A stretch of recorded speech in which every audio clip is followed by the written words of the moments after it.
Washington Journal continues. And joining us now is Norman Solomon, co-founder of RootsAction.org, and he's here to discuss the petition sent to Congress this week calling for an investigation for impeachment of President Trump. Norman, thank you for joining us. It's a pleasure. This morning. So first, tell us, what is RootsAction.org? Well, we're a national online activist group.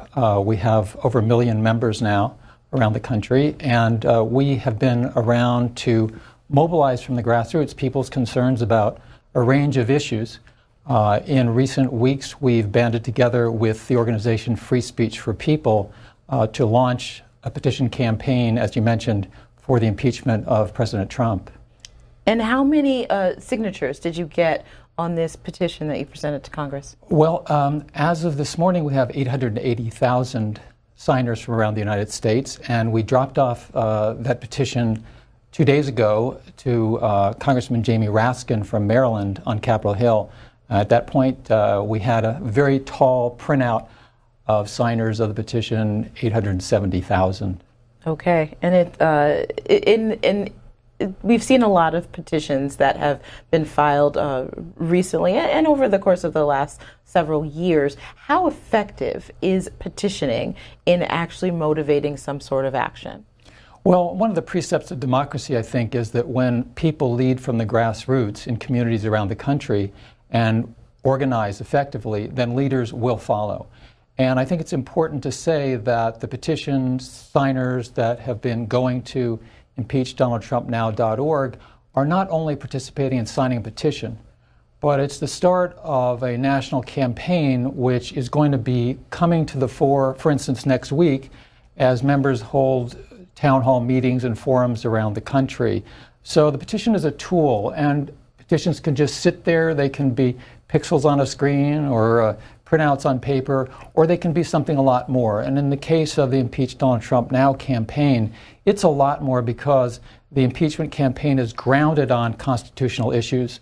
The president is flagrantly violating the Foreign Emoluments Clause and the Domestic Emoluments Clause, the latter being Article 2, Section 7, which specifically prohibits the president from the kind of financial entanglements and conflicts of interest that President Trump has flagrantly said he sees as no problem. As a matter of fact, the president said that he doesn't think the president of the United States can have a conflict of interest. Maybe he heard that from someone. I don't know if it was the same person who told him that he got the most electoral votes since Ronald Reagan, but the reality is that on the grounds of constitutionality and the law, impeachment is really on the approaching horizon, because the president, if we're going to have a country where nobody is above the law, and after all, the Constitution is the supreme law of the land, if we're going to have that kind of democracy rather than moving to dictatorship, then the remedy for this current extraordinary situation is impeachment. Okay, we are talking with Norman Solomon, the co-founder of RootsAction.org, about a petition effort for impeachment of President Trump. Republicans can call 202-748-8001, Democrats 202-748-8000, and Independents 202-748-8002. Now, a little bit more about these petition efforts. A piece in the New York Times points out that the biggest benefit from a petition, one of the biggest benefits from a petition, is to raise awareness. Jason Del Gandio, a professor of communications and social movement at Temple University in Philadelphia, said, in some ways, it's just the updated version of the letter writing campaign to a representative that has been going on for years, he said. Do you see this as such? Do you see this as a letter writing campaign? There's a lot to that, and with the use of the internet that can be so effective, it's also for public education and activism, and getting people around the country, whatever the walks of life, whatever the political party, or not being affiliated with any party, being mobilized to say, I'm not just a passive consumer of some TV show that calls itself political, but actually I can participate. And it's not only expression to members of Congress as constituents, which is so important as ongoing dialogue, but it's also information flow. Because if people go, for instance, to impeachdonaldtrumpnow.org, there's a lot of information, including footnoted historical and constitutional documents that show why impeachment is appropriate in the case of President Trump. Okay, and JR is calling in from Miamisburg, Ohio, on our Republican line. You're on with Norman Solomon. Yeah, I have, you are the ones who are always talking about our president instead of talking good things. And, you're always here. You have somebody on there that wants to impeach him. I voted for him. I believe in everything he has to say. And I don't want to listen to these people that you have on there it seems like it's every day you have somebody out. You better get behind the president, otherwise we're not going to have a country. Okay. What's your reaction? Well, thank you for your comment. The latest public policy polling survey nationwide of all registered voters shows that 46% support impeachment of President Trump and 46% are opposed, and the rest are not sure. So half of the country now believes that President Trump should be impeached. And therefore, it's going to be inevitable that not only from me, but from many other people, you and others around the country will hear this being discussed. RootsAction.org and also our partners, Free Speech for People, are nonpartisan. And at RootsAction.org, we spent many, many years criticizing a lot of policies of President Obama.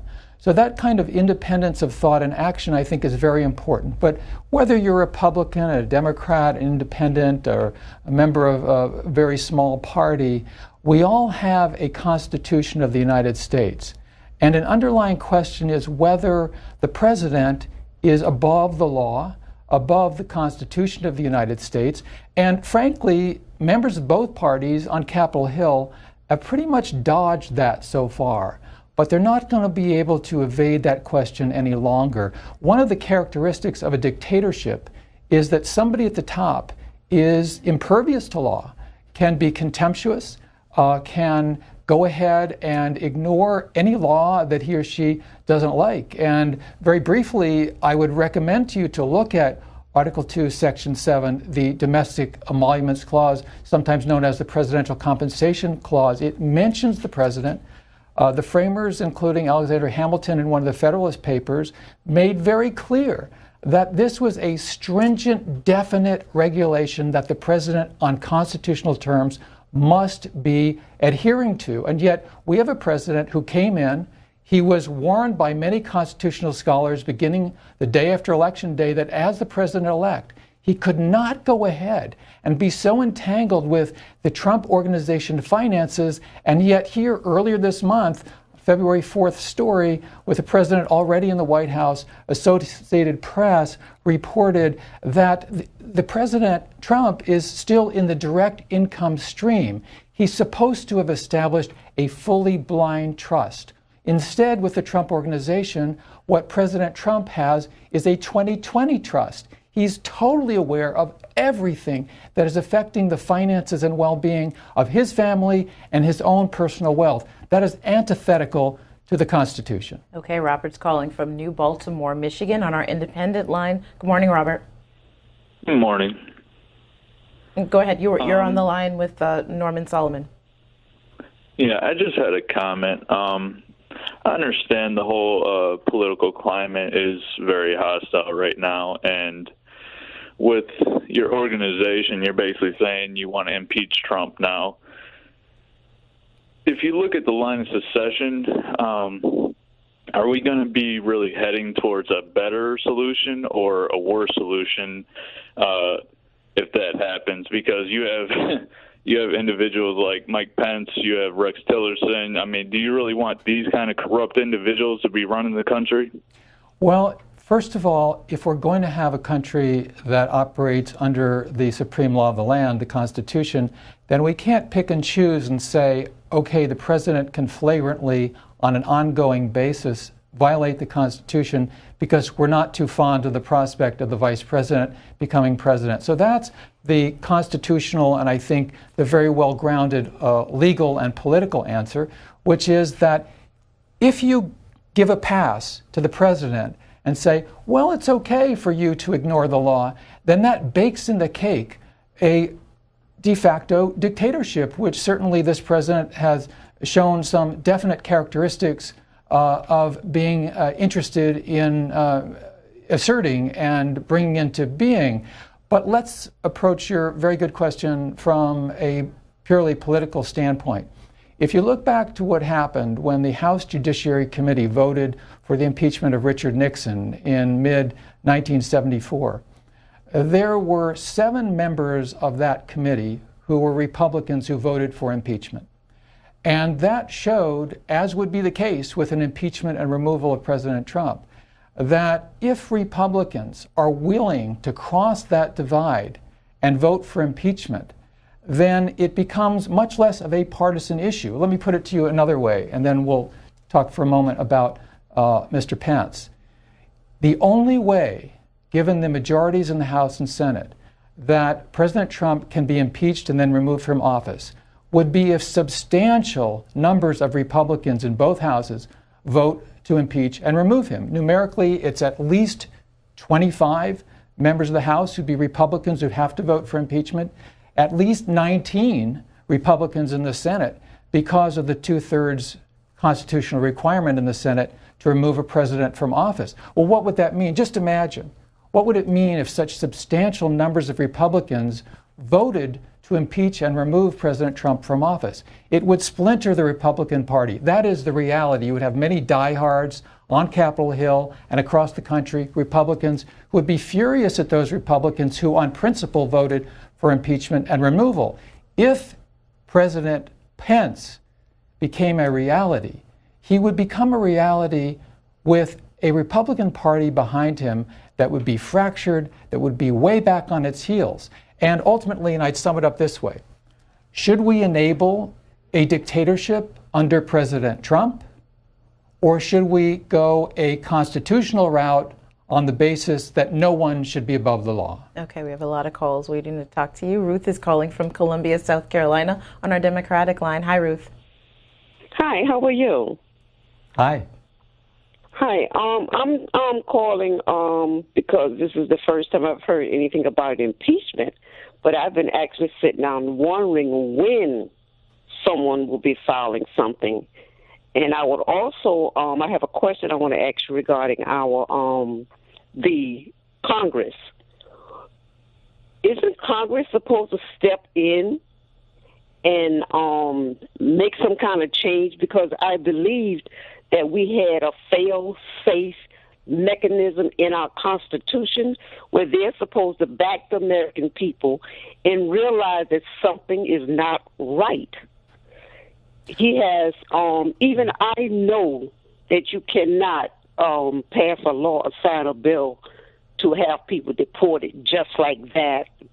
All right, let's let Norman Sullivan respond. Well, yes, I think that more and more people are going to be hearing the constitutional grounds for impeachment, and that's one reason we have so much information at impeachdonaldtrumpnow.org on the web, where people can not only sign the petition if they so choose, but learn about impeachment and how it applies in terms of President Trump. Now, about your other point, which I think is also a very good one, there's supposed to be a, if you will, as you put it, fail-safe mechanism called impeachment, used rarely but essential, as was the case under President Nixon, where the Congress can assert itself. And this is built into the Constitution. And we are encouraged, of course, by the administration to say that it should not be pursued in this case. But the Congress needs to show some backbone here. And I mentioned the 46% to 46% divide in the latest national polling from Public Policy Polling, a very well-respected outfit nationwide. So if you have the American people already split, and by the way, that's from 35% to 46% support trend line just in the last couple of weeks. If the American people already, half of them who have an opinion, say that they believe President Trump should be impeached. Why is it that we don't have a single member of Congress yet to step forward and introduce a resolution for impeachment? And that goes to, frankly, if not cowardice, at least, putting the finger up to the wind. That's not what we need from members of Congress. And so I would encourage people watching and listening to this discussion today on C-SPAN, on Washington Journal, in the days ahead, your members of Congress, the person that represents you in the House, which constitutionally is to introduce an impeachment resolution and act on it, they're going to be in your neighborhood, and it's your chance to tell them what you think. Okay, we are talking with Norman Solomon, co-founder of RootsAction.org, also executive director and founder of the Institute for Public Accuracy, about a petition drive to impeach President Trump. Now, the Huffington Post reports that although impeachment is a tough road, and a long road, that it may have gotten shorter in the case of President Trump. It says the momentum to impeach Donald Trump is accelerating. On Thursday, Congressman Gerald Nadler filed a resolution of inquiry that amounts to the first legislative step toward impeachment. A new poll shows that registered voters are evenly split, as you mentioned, 46-46, on whether they support or oppose such an effort. How likely is this move by the congressman going to step up the attention to this? Well, I think it's an important step. Some folks, perhaps with a dash of cynicism but also realism, think that under the Capitol Dome and on Capitol Hill, the members of the House and Senate will be the last to realize what's going on at the grassroots. In this case, Congressman Gerald Nadler from New York has taken an important step. What's known as a resolution of inquiry is something that he has put forward, and it begins to insist, if it's acted upon, and the Republican leadership seems to want to stonewall it, to use a term back from the Nixon era, but that resolution of inquiry would require that the Attorney General put forward detailed information about the finances of President Trump so that the American people and, of course, members of Congress can have the information to move forward. So I would applaud Representative Nadler on that score, but it's really inadequate because we need a resolution of impeachment to be able to move forward in terms of this national constitutional process. And quickly remind our viewers of what the process of impeachment entails. Yes, well, after a resolution, and this is provided for in the Constitution, the resolution means that a congressional committee, and it's almost always, and a model resolution we have, by the way, on our impeachdonaldtrumpnow.org website, provides for the resolution to bring the agenda to the House Judiciary Committee. And it's the Judiciary Committee that can then move forward and have inquiry, which in this case, according to the model resolution that we put forward, is not only about the domestic and foreign emoluments clauses of the Constitution, but the scope could be widened depending on where the investigation goes. So it's really up to the members of the House. Okay, John's calling in on our Republican line from Nazareth, Pennsylvania. Good morning, John. Good morning. Thank you for taking my call. My question is to Norman. Norman, are you Democrat, and also do you feel getting a petition against the president is going to help the country? Now, listen, let me explain something to you. I grew up in Wingate, Pennsylvania. I grew up by a terrorist group. His name is Fethullah Gulen. He is from Turkey. And why didn't you come after Mr. Obama or the Clintons, knowingly that they are helping a terrorist group out of Salisbury, Pennsylvania? I grew up there. There's a man that does military training up there. There's no reason for what you're doing. You have no idea what you're doing, and C-SPAN should never put you on.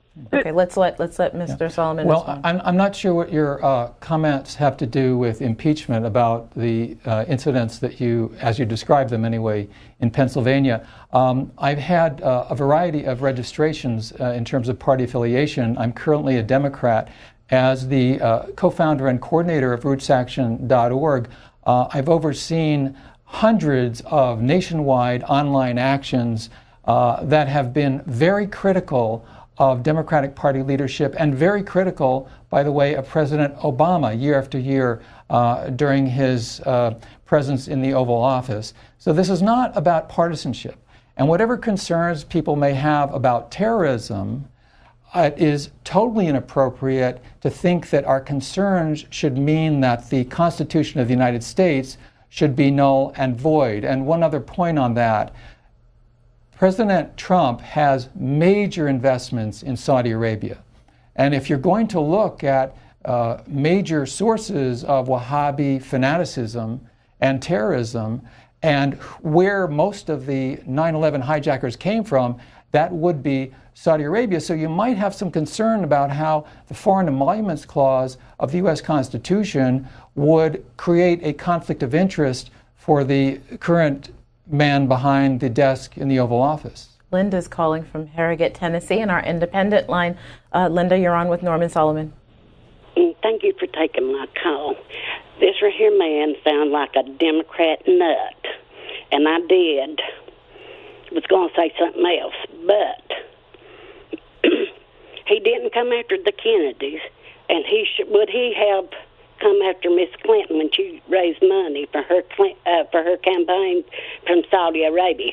Keep it up, because there's been more Democrats changing parties to Republicans. There's been about 1,500 of them already changed since the election, and I hope you keep it up. It makes it easier for me. Thank you. Well, thank you for your comment. I think it's so important that we have a single standard on constitutionality, on presidential conduct, on human rights, and partisanship can be very corrosive. Often Republicans and Democrats, at least on Capitol Hill, they say one thing when their party is in the White House, the opposite when the other party is in the White House. We need consistency. That's why at RootsAction.org we have consistently criticized the Democratic Party as well as the Republican Party leadership when they have been hypocritical, when, as you mentioned, the Clinton wing of the party, Hillary Clinton, and the Clinton Foundation, quite a politicized one, got all sorts of money from Middle Eastern dictatorships and others. So let's be consistent here. Let's rise above partisanship. Let's get the job done and prevent dictatorship in this country and have obedience to, in a proper way, the Constitution of the United States. Is any move to impeach President Trump dependent upon him releasing his tax returns? This is something he has not done so far. I don't think it requires that he release his tax returns. Of course, if the House Judiciary Committee, as it should, begins impeachment proceedings, then it's going to want to look at that sort of financial information. One of the notable things about the foreign and domestic emoluments clauses is that the moment, not far from here, Donald Trump became president of the United States, he was in violation of those two key clauses of the Constitution. So we don't need to see his tax returns. We don't need to get an answer from some court somewhere. It's the legislative branch that is supposed to move ahead with impeachment in the case of such violations of the Constitution by the president. Okay, on our Democratic line, Hillary is calling from Port Arthur, Texas. Good morning. Yes, how you doing? Hi. Hello? Hello. Yes. Okay, Mr. Solomon, you can go ahead. No, please. Hello? Yeah, okay, Mr. Solomon, my part is you're doing a great job, and to whoever calling and saying what they're saying, they just, I mean, you got a hard enough job to hear all this. But my point is this: the guy need to be impeached, man. It's too much things that he's been doing, and then Mitch McConnell and Paul Ryan just let him get away with it. Now when Barack Obama was there, they hollering about they want to make him a first-time president. I've noticed nobody hardly talking about that. Mitch McConnell had said that, but then he let this guy go in there and just give him the whole money, and then do everything he's doing with the money, like how they got to keep paying for him to keep going to Mar-a-Lago and all this and his kids. I understand all that, but what about the money on that? Then he's talking about this wall. Ain't no way he gonna do that. All that was just fan-based stuff he told his fans, and they still believe it, and they still got so much hate, like the ladies got off earlier. I mean, how he gonna go off on you when you trying to get? I mean, you're doing the right thing. He needs to be impeached. What are you gonna do tomorrow? Every day we look at TV. I look at this channel, C-SPAN. I watch CNN. I watch MSNBC. I watch Morning Joe. It's like they keep trying to cover it up for this guy. Tell he put us in war. I mean, he got a Russian ship sitting out there right now. He keep acting like he don't want to claim Putin, but it's just enough, and that's what. Yeah. All right, Hillary. Let's let Norman Solomon. Well, thank you for that. I think it's essential that we not normalize a presidency that is moving towards dictatorship with contempt for the law, including, as I said, the supreme law of the land, the Constitution. And it's stunning to me, and I don't live inside the Beltway, I live in California, but it is really remarkable and notable that when you get to Washington, D.C., when you get to the Capitol, the concerns of so many people around the country, such as what you just expressed, are filtered out, are, so to speak, walled off. And the reality is, when you have, according to polling, fully half of the country now just as supportive, unequivocally, for impeachment as the other half is opposed, there is on Capitol Hill a sort of a tone-deaf quality. And it's time for, I equally call to account the Democratic Party and Republican Party leadership. It's not the role of Nancy Pelosi to try to prevent a constitutional process from going forward, and it's not the role of elected members of the House to just follow a party line. You know, if you're going to have a bunch of birds alight on a phone wire, it first takes one, and then they may alight in droves. And we need a profile and courage, a member of the House, to step forward with an impeachment resolution. All right, Stephen's on the line from Dunsmuir, California, on our Republican line. Hi, Stephen. Hi, good morning. Thank you very much. I love C-SPAN, and it's very early here. But I suppose I'm a Republican. I suppose so. Or I used to be, but I don't support what's going on in Washington. This is crazy. My father is 91. My mother is 90. They are both alive. And they both have to suffer through this. And I know we're going to be okay, but at the end of their lives, why should they have to suffer through this? Let's get it done. Go ahead, brother. Go get it on. Thank you very much. Thank you for that comment. And Erica is calling from San Diego on our Democratic line. Hi, Erica. Hello. I'm glad I got through finally. Anyway, I'm for impeachment. I've been screaming at my TV screen for a long time. Impeach. There are some things that I never hear mentioned any place, and that is that this man has all his stuff made in China. His products are not made in this country. They're made in all over the world, but not in this country. And the daughter's stuff is made in China and other places. And I don't want to talk too long because I agree with this gentleman here that impeach. Thank you very much. Well, thank you. You know, the Domestic Emoluments Clause comes to the fore in so many ways. For instance, the Trump International Hotel, just blocks from the White House, has just opened. It is being leased with an agreement from the General Services Administration that explicitly says that no elected official of the U.S. government can benefit from the lease. And yet there are many diplomats who have changed their reservations to stay at the Trump Hotel in Washington because they feel that's more efficacious to gain the attention of the U.S. government. And since you mentioned China, very briefly here, the state-owned Bank of China is the largest lender to the Trump organization. It is the largest tenant to the Trump Towers in New York City. And it's not about jingoism. It's about saying that when the president is so involved and immersed and entangled in the finances of not only foreign governments, but also domestic entities, where the Article 2, Section 7 explicitly forbids that kind of entanglement with policies, tax breaks, subsidies, regulation actions by the U.S. government or any one of the 50 states or the District of Columbia, then we have a huge constitutional crisis brewing. Okay, Norman Solomon, co-founder of RootsAction.org. Thank you for joining us today. Thank you. And coming up...